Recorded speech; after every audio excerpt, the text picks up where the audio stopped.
até bom, assim, a gente não pode estabelecer parâmetros como o esporte, né? O Bahia é um time de Série A, o Bahia tem investimento alto, o Bahia mira coisas maiores nessa temporada, nas próximas também e tudo mais. Então não dá para estabelecer como parâmetro e não entendam aqui que eu estou querendo botar o esporte como parâmetro, mas olha como é perigoso, cara, Copa do Brasil, né? E como foi importante a gente, em meio a essa sequência insana, principalmente de jogos fora de casa, ter conseguido, acima de tudo, alcançar o objetivo de se classificar para a próxima fase, né? Independente de como foi. Abraço aí para o nosso querido Santos, tricolor sempre, botou aí, boa noite, Barba. Primeira vez em 2024 aqui no canal, gostei do que vi ontem, será sempre assim, cada jogo é um jogo. O torcedor precisa entender que todos vão querer vencer o Bahia, que é do Grupo City. Pois é, cara. Eu entendo a aflição do torcedor, porque ainda existem algumas lacunas, né? Principalmente na zaga, na lateral esquerda. Ontem jogamos novamente com o Rezende.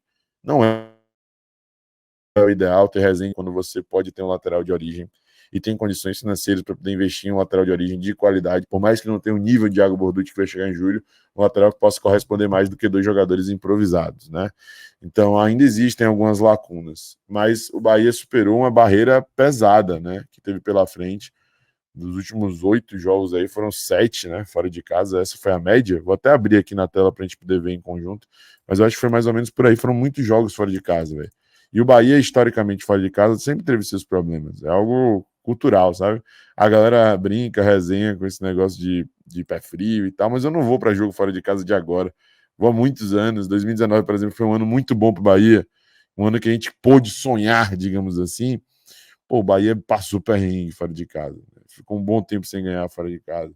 Em 2016, quando a gente sobe para a primeira divisão, aquele time de Guto Ferreira, no segundo turno, ganha todos os jogos em casa e vence apenas um fora de casa, aquele jogo contra o Vila Nova, que Juninho bate a falta por baixo da barreira.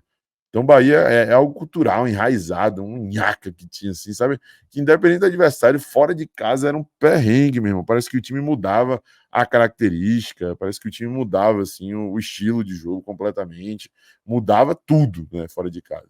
E ainda assim, a gente percebe que nesse ano, mesmo com algumas dificuldades, mesmo com questões de gramado, mesmo com erros do próprio Bahia, mesmo com ineficiência, mesmo com ainda uma vulnerabilidade defensiva aparente, visível, ainda assim o Bahia conseguiu se sobrepor perante os adversários fora de casa.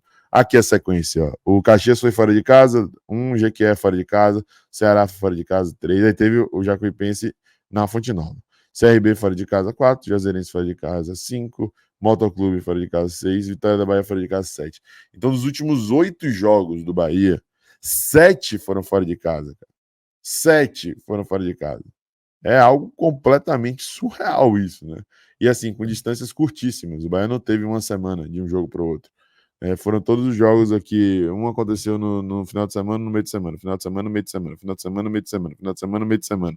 Essa foi a sequência do Bahia. Né? Então, não tem como a gente ignorar aqui esse fator. Isso não é passar pano, né? E seria se eu não chegasse e apontasse o que eu julgo como negativo ainda dentro do plantel. Né? E aí eu tenho a preocupação de fazer isso frequentemente, não à toa falei dessa vulnerabilidade defensiva e da necessidade de ainda contratar, espero eu que nessa mini janela aí de abril com a cláusula desse regulamento da Confederação Brasileira de Futebol, cláusula Água Santa, né, chamado popularmente assim, hoje o Martim até falou isso lá no Redação Sport TV, comandado pelo Marcelo Barreto, tá? Mas não tem como a gente chegar aqui e ser hipócrita de dizer que a gente está habituado a ver o Bahia ganhar sequencialmente fora de casa dessa forma. Não, não estamos. Independente do adversário, independente de qual time nós colocamos em campo, independente das escolhas de Rogério Ceni, né? De sustentar, por exemplo, o Canu, mesmo com a torcida pedindo Gabriel Xavier, de em jogos, né, relativamente mais fáceis acabar optando, e menos importantes, né, entre aspas, acabar optando pelo time reserva mesmo, né?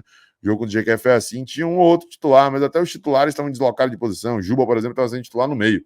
E ele está jogando até o momento da temporada toda na lateral esquerda, né? Então, assim, a gente vê um time completamente repaginado de um jogo para outro e ainda assim um time repaginado do seu jeito, da sua forma, com mais perrengue às vezes, consegue ir lá e buscar o triunfo. Então, isso tem que ser destacado, isso tem que ser exaltado e o principal, né? É importante demais vencer, é importante demais ser o líder em pontuação do Campeonato Baiano e estar com sua classificação encaminhada aí para a final, importante demais liderar de maneira isolada a Copa do Nordeste, importante demais avançar para a terceira fase da Copa do Brasil.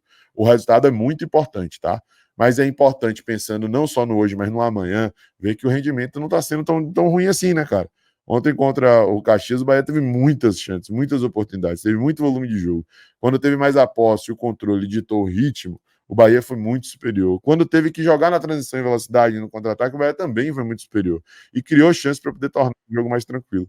Mas isso acabou não acontecendo, né? Acabou dando brecha para o azar, como o Sport deu hoje, e levou o gol no final, que deixou essa partida muito mais tensa e essa classificação muito mais emocionante do que precisava, né, e do que deveria. Mas o saldo é positivo, já passa a bola para a Vitor falando sobre isso, né? São 8 jogos seguidos aí e 7 desses 8 jogos sendo fora de casa, algo completamente fora do habitual, fora do comum, e ainda assim o Bahia conseguiu vencer depois do Bavi, todos com exceção do Caxias, que mesmo sem vencer conseguiu o objetivo final, que era se classificar.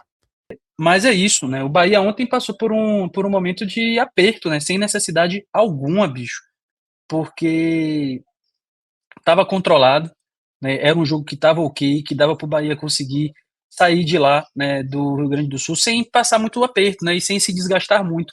A gente está falando aí de uma maratona de jogos que é bem intensa. E o pior, a gente está falando de um Bahia que vai agora no final de semana enfrentar o Jequié na partida de volta com alguma vantagem, mas que poderia estar poupando jogadores, né? No entanto, não, eu acredito que mesmo que tivesse é, conseguido um resultado mais expressivo na primeira partida do Campeonato Baiano, ainda assim não iria evitar de colocar o time principal a campo. Mas é inevitável, né? São seres humanos que a gente está falando e os caras realmente. Esse negócio, mas Vitor, tem voo fretado, tem várias outras circunstâncias que são boas, assim, dos caras, né, trabalharem, condições de trabalho que são bem mais agradáveis hoje, sim, são. Mas ainda assim é bem desgastante. Eu tiro por nós, né, Matheus? Às vezes a gente faz uma viagem, sei lá, de carro ou até de avião mesmo, mesmo assim, quando a gente chega em casa, a gente sempre chega com aquela sensação de dever cumprido, mas cansado também, né? E, enfim, poderia ter sido melhor até para poupar alguns jogadores, né, para terem tirado eles mais cedo da partida e não acabou não acontecendo. Everton Ribeiro, 90 minutos. Cauli, 90 minutos. Everaldo, 90 minutos. Né? Então, muitos outros jogadores jogaram 90 minutos, né, e eu sei que o saldo disso não é o melhor de todos, né? Mas pelo menos a gente tem a quem confiar. São profissionais bons da área de saúde que nós temos e que tem diminuído cada vez mais essa fadiga dos atletas e as lesões também, né? É isso. Eu acho que tem uma coisa que a gente até subestima, velho, que é o cansaço mental, né? E eu tenho certeza que eu estaria menos cansado se o Bahia passasse mais tranquilo ontem, né? Se fosse só 2-1 mesmo no tempo normal. Eu tenho a sensação que eu fiquei muito mais cansado, porque o Bahia levou o jogo para os pênaltis e acabou se classificando nos pênaltis com tanta tensão, com tanto estresse. Quem viu ontem o react da disputa de pênaltis viu como eu fiquei estressado. O Vitor se isolou, foi pro campo, e eu fiquei na cadeira, assim, parecendo que era cadeira de balanço, eu não conseguia ficar parado, eu tava nervoso, suando, batimento de quase 150, negócio de doido mesmo, assim. Então isso acaba gerando também um desgaste maior, e os jogadores também vivem esse estresse, também vivem esse desgaste emocional, isso também afeta, né, sem sombra de dúvidas, na preparação para os próximos jogos e tudo mais, né? Então, tem sido jogos tensos, né? Tem sido jogos de superação. O Bahia virou contra o Ceará, o outro time reserva, virou contra o Juazeirense. Ontem, o Bahia virou, levou empate e ganhou nos pênaltis. Então, esse começo de temporada em que as coisas se equilibram, são muito niveladas por conta de questão física, de gramado, disso e daquilo. É importante a gente passar por essas provações, assim, né? Passar por essas provas de fogo, porque a gente começa a preparar esse plantel para quando o bicho realmente pegar e o time tiver que mostrar resistência física e mental, né?